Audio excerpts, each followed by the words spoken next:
As a kid, you just want to play, AFL, and you just want to play forever, I suppose.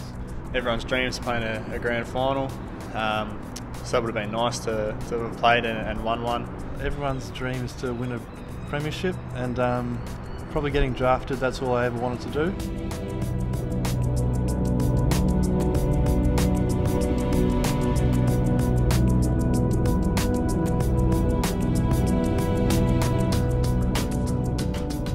I was excited going into the game. I think I started the game pretty well by memory, just had a couple of touches early, so I was really good. And then to get the hit, I sort of knew when I got hit, I sort of knew it was pretty bad.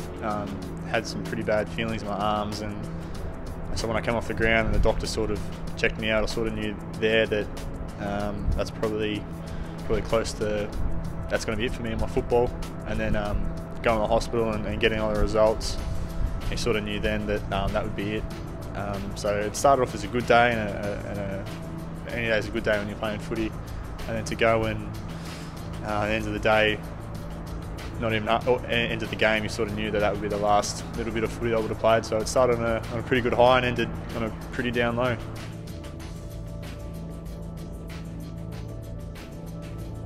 was actually Robert Harvey that kicked me the footy and sort of near the boundary line, and just sort of went up for the mark and just sort of come down on my right leg and landed on my left, and my knee didn't bend, and sort of all the pressure's gone up through my hip socket. I remember everything really. I remember where I ran to on the ground and where the doctor met me sort of in the middle of the ground, and just all those things that I don't think I'll ever forget. It's something that something you want to forget, but I suppose you never will.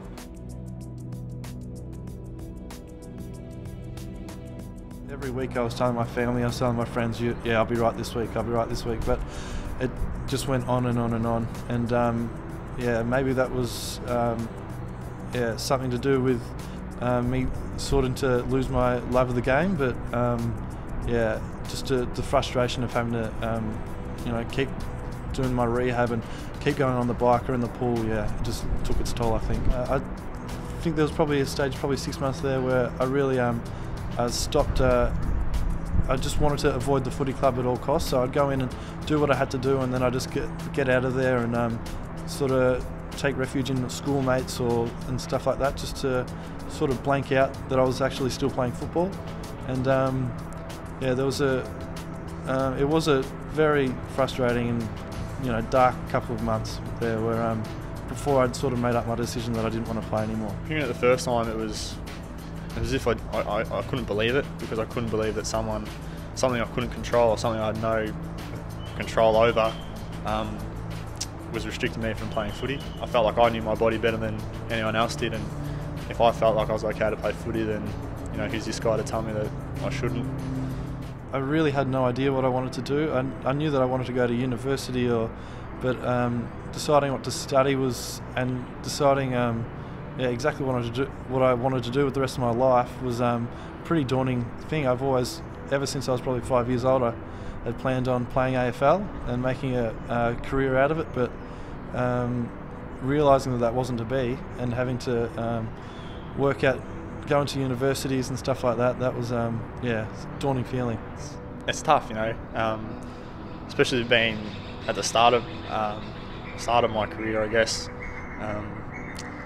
For that to happen, and you can't do anything about it, you just sort of say why, but then you look at it on a positive turn, and I'll try to turn everything positive. It could have been so much worse, and so I'm very lucky in that sort of circumstances. I think Robert Harvey said that he never made it, so he played a million games or something, but that's something that always sticks in my head, that for him to say that, it's personally, I don't think, no, I just got a taste for it, a bit of a sniff for it, sort of knew where I had to go and what I had to do to get better, but unfortunately never got that opportunity. I'd have those 2 years again, and all the ups and all the downs, I'd have it all again, because it was just such a great experience and such a great stepping stone into my life.